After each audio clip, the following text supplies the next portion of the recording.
Labas, Juozai. Sveiki. Nu ką, pirmas išvažiavimas. Taip. Na tiesiog reikia besti pirmą žvilgsnį, kaip čia atrodo tie pasėliai. Nu, pagal Kol kas nedaug čia jų yra matomų. Kėdainiuose ir ledynmetis vėliausiai pasitraukė iš Kėdainių regiono.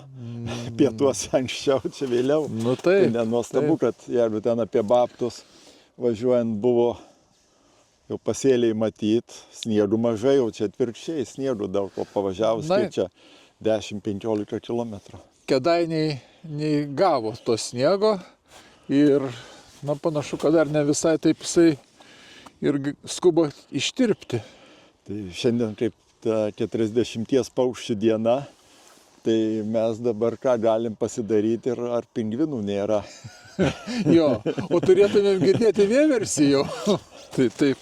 Tai čia dar taip, sniegų yra ir tirpsta lėtai, tai vėl, ko gero, tai pliusas tam tikrą prasme. Kad ir griovys šalia, jisai tuščias. Bet tuščias, tai turbūt dar drenažas čia ne... O, vieversys girdėt. Tikrai. Ir tas sniego drėgmė labai produktyvi, šitas yra labai gerai. Jisai toksai lengvai tirpsta, be lietaus, jis toksai ilgai stovintis. Nei paviršiumi nepabėga, nei labai giliai. Ir susigeria gerai, tada didelį dalis garuoja nuo saulės. Tada ištirps sniegas, tai būtų gerai, kad nepakiltų temperatūra greitai nešokteltų, nes aiškiai matosi, kad formuosis pluta dirvos paviršiai. Tai tas temperatūros šuolis į viršų padarytų tokią visiškai uždarytų kapiliarus ir nepraeitų visiškai oras prie šaknų. Čia didžiausia problema bus. Ir čia mes dabar stovim laukas, matos, kad čia voluotas rudenį buvo. Kam tas volavimas?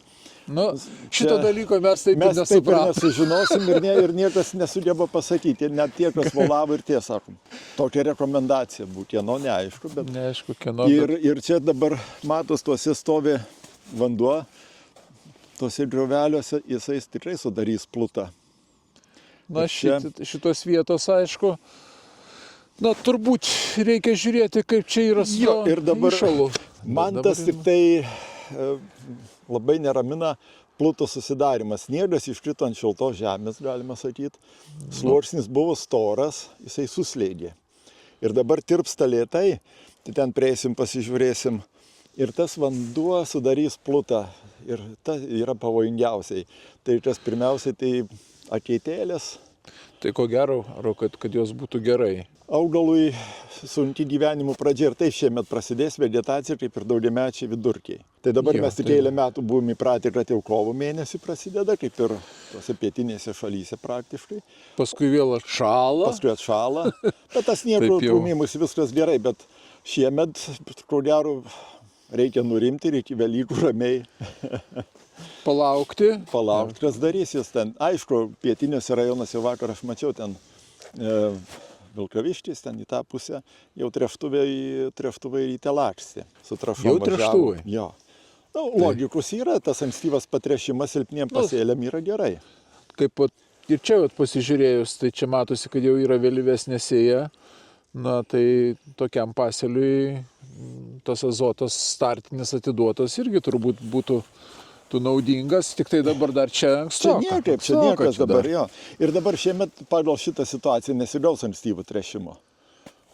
Gausis toks jau vėlyvas ir dabar aš praeitą savaitę buvau ten Lenkijoje, Čekijoje, jie tręšia ir šiemet truputį kitokią strategiją tręšimu. Tai didesnė norma pati pradinė.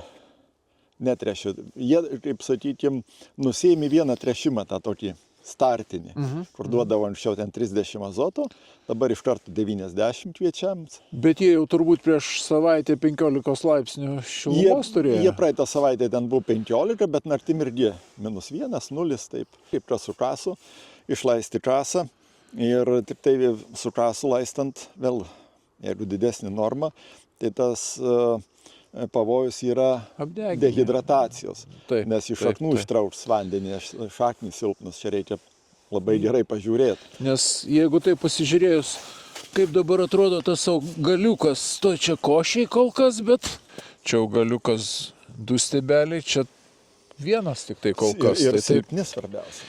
O kaip Jozai galvoja apie šitą Dabar, kada tas vandens perteklius toks yra, kol kas negali sakyti, kad perteklius, sakykim, kad drėgmės yra dirba ir susidarys plota, kaip tas turės įtakos šaknų puvinių vystymuisi. Aišku, kai oro trūksta, pats augalas yra silpnesnis, jis yra jautresnis tiem pašaknio puviniam.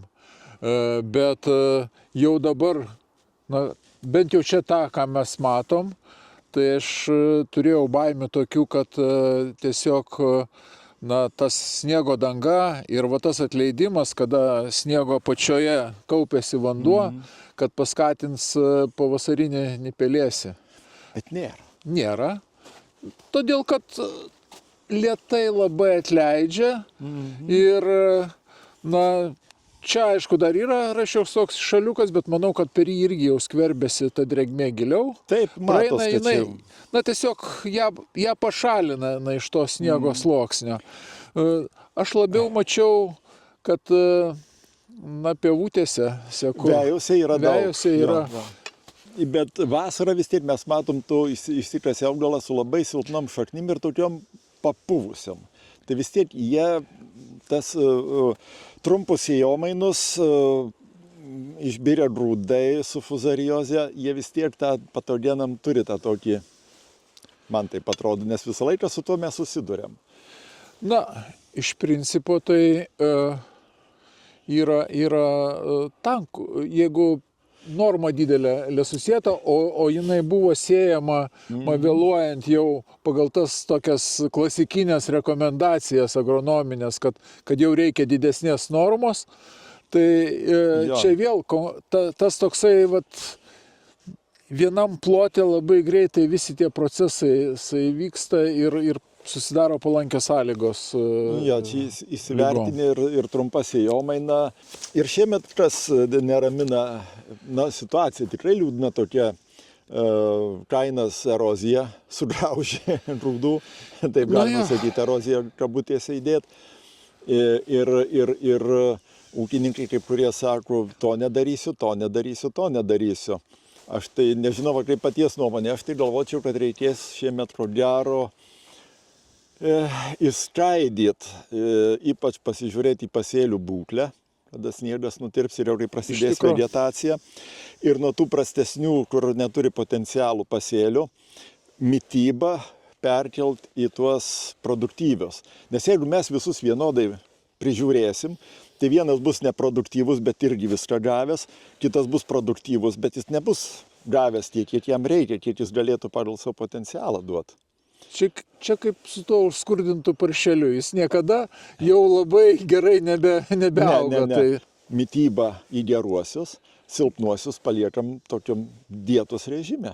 Kaip paties nuomonė. Iš tikrųjų, tai yra logiška ir čia irgi tų šalių, kur rekordinius derlius gauna, sakykime, kaip Anglijoje ir panašiai, tai jų rekomendacija yra tokia, kad jeigu turi gerą prieselį, sakykime, po pupų, pas mus irgi jau tokių pasėlių yra po rapsų, čia aišku šiek tiek jau silpnesnis prieselis, bet kada yra sėliojami kviečiai, ten jie ir paliekami paskutiniai vietoje iš tų, kur yra geresni, atiduodamos trąšos tiem, kurie turi potencialo, kurie tikrai gali išauginti tik gerą derlių ir tokiu būdu tikrai išnaudojamos tada ir trąšos, nes šaknų sistema geram pasėlyje gerai dirba, neprarandama tikrai, kaip šie metam labai brangių azoto trąšų. Aišku, gali ūkininkas sakyti, nusipirkau čia rudenį, man ta kaina netaip svarbu, bet tai vis tiek tada reikia siekti to efektyvumo tręšimo. Tai dabar aš visiems, mes ten pietinėse šalyse, Čekija, Lenkija, Bulgarija, visą laiką mes žiūrim, kiek 1 kilogramas azoto sukuria kilogramų derliaus. Tada įsiaiškini, koks priedas, kažkas tai dar gali pridėti prie to efektyvinimo trąšų. Tai nebūtinai išber didelę trąšų normą, bet jeigu jinai nebus efektyvi, tai kas iš to. Tai čia priklausys ir nuo veislės.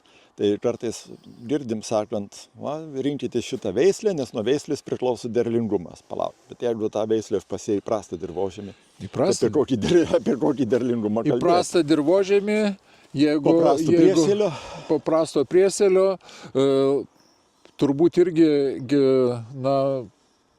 dar normą ten, jeigu vėliau sėjant padidini, tai tas augalas tarpusavį konkuruoja patys tie augalai ir jiem visiems trūksta tų maisto medžiagų, trūksta saulės, trūksta, tiesiog ir šiemet, ko gero, reikės į viską labai gerai pažiūrėti ir mikroelementais mitybą reikės įsitikinti, ar tikrai to mikroelemento trūksta.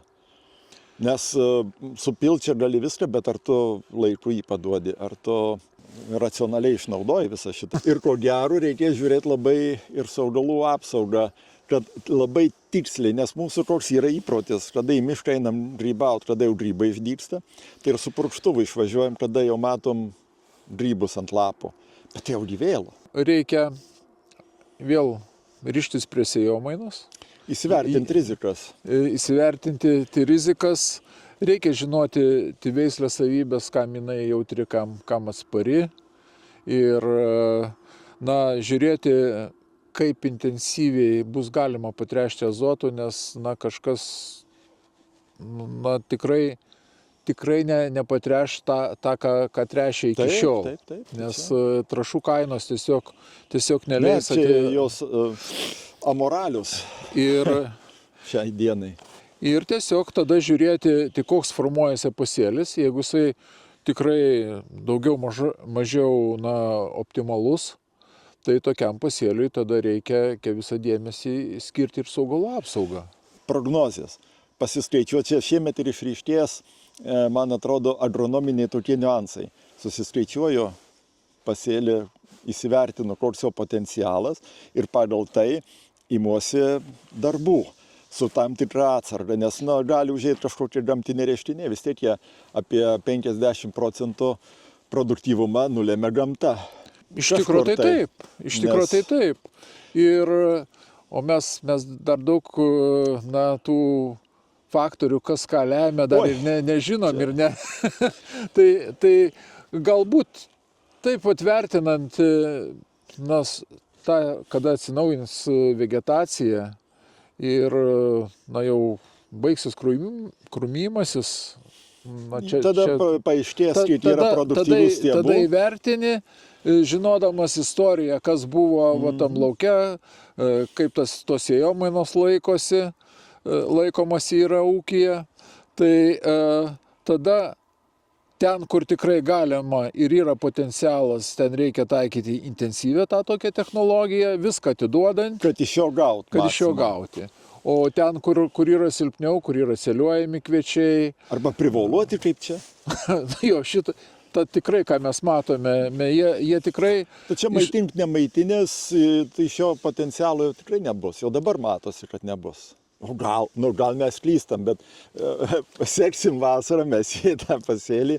Čia labai įdomi šita praktika, pavėlavimas sėjos, privolavimas ir gana daug drėgmės. Tai bus gana įdomu pastebėti ir pasidalinti įspūdžiais, kas čia gausis. Bet kuriuo atveju bus tokie skirtingi, įtariu, metai ir nebus taip paprasta tą technologiją sekti, rekomenduoti. Bus atskirų laukų individualų sprendimai. Ir dabar dar kas mane visą laiką neramina, erzina kai kuriais atvejais, tai tos skirtingų derlingumų zonos laukia.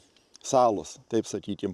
Taip, aš turiu potencialą, pasėlį, atrodo, važiuoju keliu, nes kaip visą laiką sakau, kad pasėlių kokybė tiesiogiai proporcinga važiavimų greičiai. Kuo greičiau važiuotų, gražesnis pasėlis.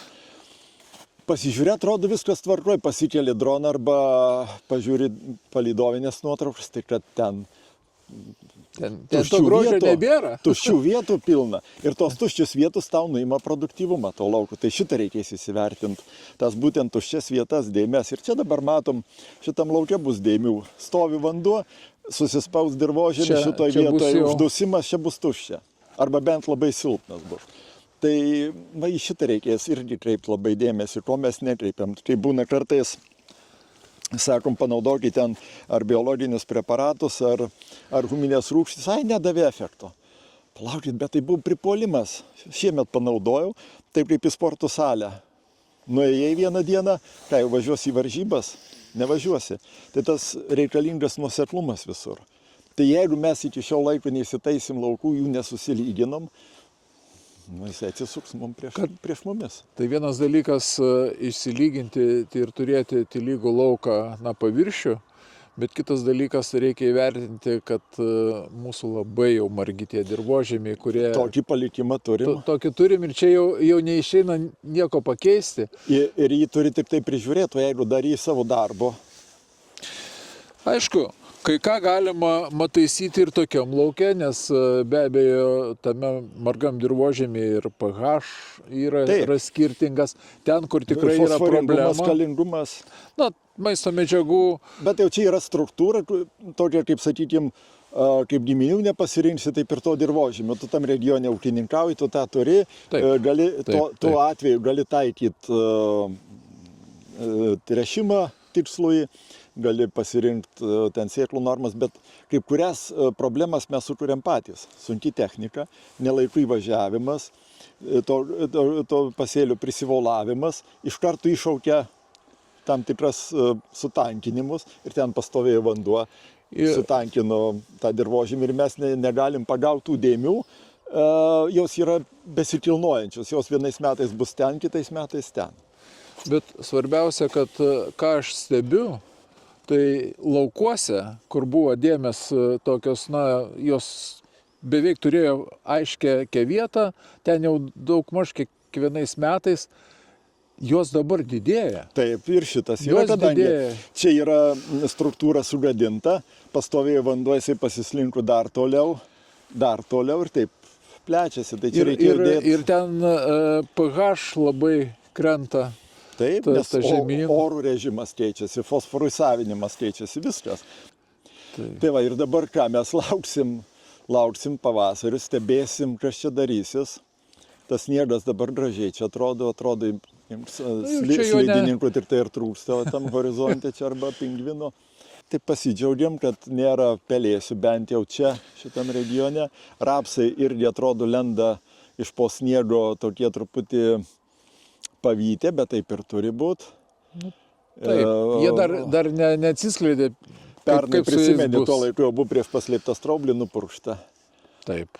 Kas kovo 8 praleido tą šilumą. Ir praktiškai žali jie peržiemoje buvo, jie buvo tvirti tokie. Be streso. O traškus. Dabar jie patyrė stresą, reikės, oi, kiek agronominių, dabar žinių reikės, aš tai džiaugiuosi.